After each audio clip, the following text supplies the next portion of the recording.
Alright, welcome back to my YouTube channel. I'm on this vlog. Eto, mga kaibigan, nilalangaw na, kaya naninimot na ng mga sasali sa kanilang partido. Itong grupo ho ng PDP Laban sa pamumuno ho ng dating Presidente Digong. Alam niyo ho, ayaw na nilang sumali. Sa partido ng dating Presidente Digong, PDP Laban. Ang nangyayari ho, sinimot. Parang basurang sinimot. Inendorso at tinanggap naman ni Philip Salvador ang endorso sa kanya. Nakasama sa PDP Laban para tumakbo sa pagka-senador sa darating pong 2025. Nako po, ay basura ito. Iyan po lahat mga kaibigan at marami pang iba ang ating tatalakayin. At kung bago pa lang po kayo sa aking maliit pa na YouTube channel, inaanyayan ko po kayo, please subscribe. Sabay-sabay po nating i-like ang video na ito kung nagustuhan nyo po. Kaibigan, samahan nyo po akong panoorin.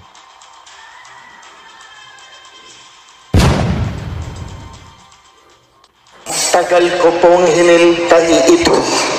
Tinatanggap ko po ang aking nominasyon para sa 2025 senatorial election.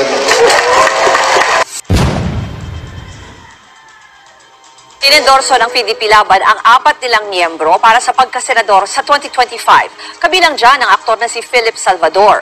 Posible rin daw tumakbo si dating Pangulong Rodrigo Duterte. Live mula sa Cebu City, nasa frontline ng balitang yan, si John Aroa. John, anong update dyan sa meeting ng PDP Laban?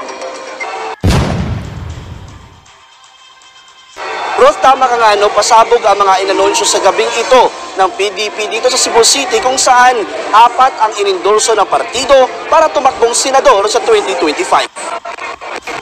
Pinangunahan ni PDP Laban Chairman at dating Pangulong Rodrigo Duterte ang panunumpa ng mga bago nilang miyembro dito sa isang resort at casino sa Cebu City. And we are honored that you have choose PDP, the only political party in the country today.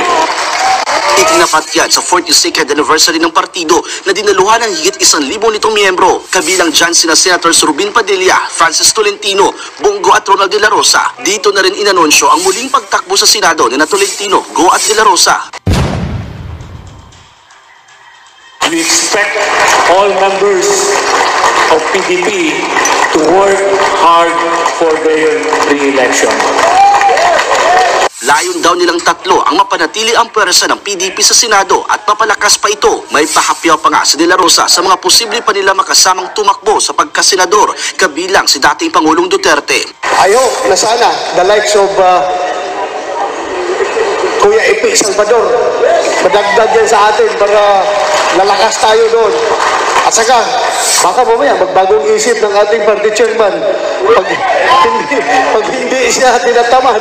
Agad namang tinanggap ng aktor si Philip Salvador ang endorsement ng PDP para sa 2025 senatorial race. Ang tagal ko pong hinintay ito.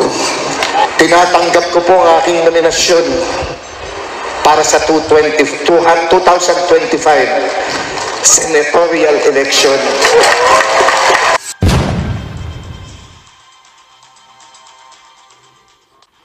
Alright, welcome back to my YouTube channel. Shoutout at maraming salamat.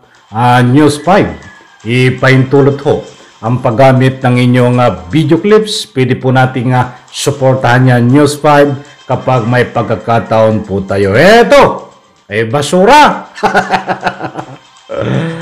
Maliwanag po mga kaibigan diyan sa rolling ng video.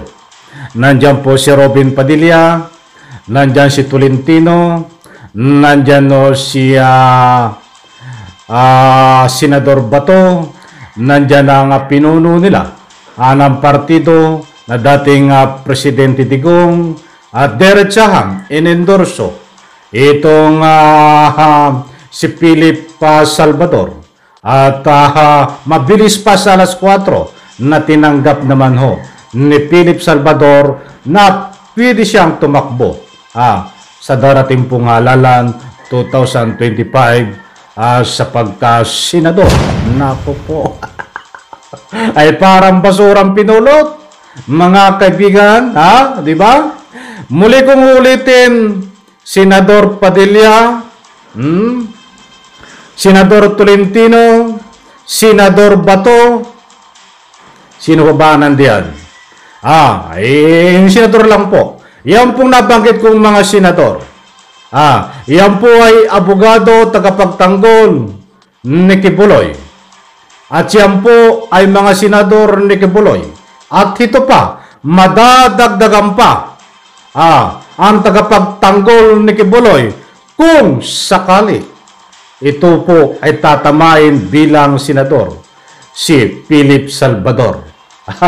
Ito po ay magiging tagapagtanggol din at magiging senador ni Kibuloy kung ulitin, kung tatamain bilang senador sa darating pong 2025 election. Naku po, matindi, di ba? Wala na ba kayong ibang pagpilian?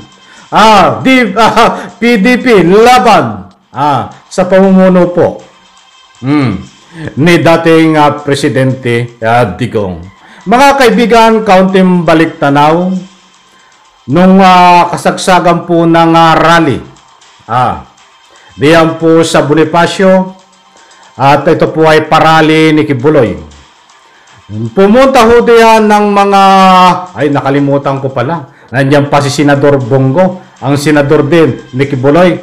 Okay, na-interrupt tayo doon. Eto, kung matatandaan nyo po diyan po sa rally sa Bonifacio, ay pumunta ho diyan ang mga senador ni Kibuloy, Robin Padilla, Senador Bongo, kasama din si Robin Padilla, kasama si dating Presidente Digong.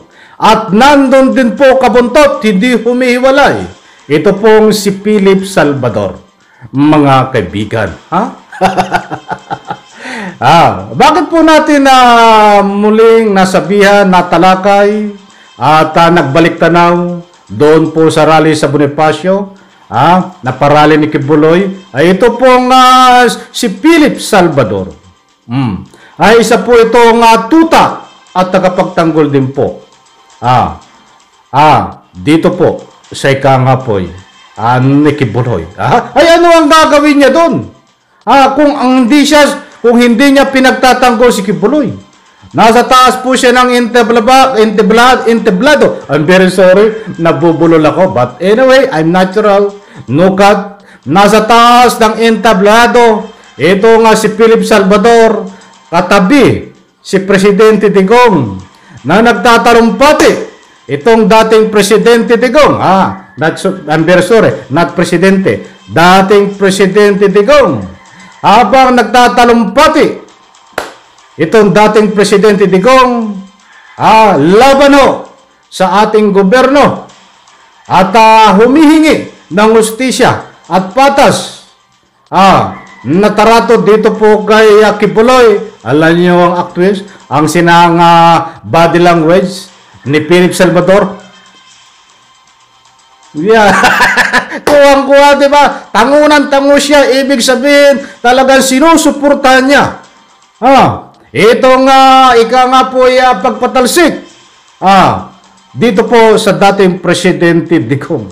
At sinusuportahan niya ang Justice for Kibuloy. Ganyan ang ganyan siya. Katabing-katabi ho. Hindi ko na lang pinakita yung video. Dahil sa lahat ho na sumusubaybay ay alam nyo po yan. Hindi po ito fake news, mga kaibigan, di ba? So maliwanag po na talagang ito po ay taga-suporta ni Kibuloy din. Alam niyo na po ang inyong gagawin. Hindi ko man kayo pinapangunahan at hindi ko po hawak ang inyong damdamin. At hindi ko rin po sinasabi sa inyo na ika nga po ay huwag niyo pong iboto. Hindi, ayaw kong sabihin. Ang gusto ko po ay buhat sa inyong kauluban, mga mahal kong taga-subaybay. Total, ay harap-harapan, nag-declare na po na tinatanggap niya ang pagiging kasama niya sa senador sa 2025 sa partido ni Digong. Kayo na po ang bahalang humusga. Alam ko po malawak ang inyong pangunawa, mga mahal kong taga-subaybay, sa darating pong eleksyon. Ay husgahan niyo din po ito, mga kaibigan. Husgahan niyo. Ayon sa nasusulat. Husgahan nyo. Kung ibuboto nyo pa o hindi. O sige, taas ang kamay. O ika nga po, diyan sa comment section, sige nga po, hihingin ko ang inyong public opinion. Ba't hindi ko po kayo inuutusan? Gusto ko ayon ho sa inyong damdamin. Bukal sa inyong damdamin. Ibuboto nyo po ba ito? Sa darating na eleksyon, 2025, sa senador, itong si Philip Salvador, diyan po sa comment section bukas po. Pwede po kayo mag-iwan ng inyong public opinion, basers man o hindi. Bago tayo magtapos, muli ko pong ipapaalala sa inyo. Sana ho maging aral po sa atin itong ginawang galawan, ginawang asal, pinakitang asal ni Robin Padilla na isang artista na ika nga po pinambayad utang ang kanyang pwesto sa gobyerno bilang isang senador. Pinambayad po kinumpurmiso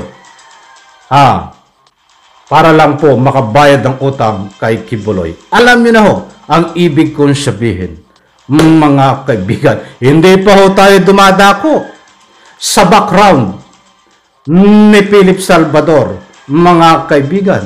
Dito pa lang po sa pinapakita niya ng galawan na hindi po siya karapat-dapat na ihalal ang taong bayan sa darating na 2025. Dito pa lang tayo dumadako sa kaunti pa lang na padaan sa galawan niya.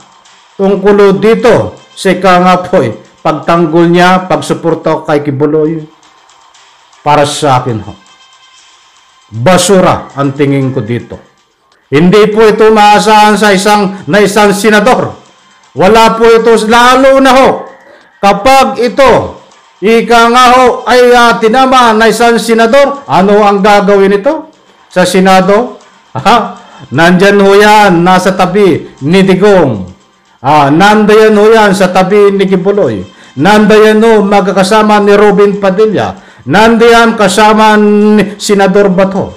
Nandiyan kasama ni Senador Bongo upang magbayad ng utang na loob. Okay, alright. Alam ko, nakuha nyo ang gusto kong ipunto. Medyo nabitin ako dito. Wala na po tayong oras.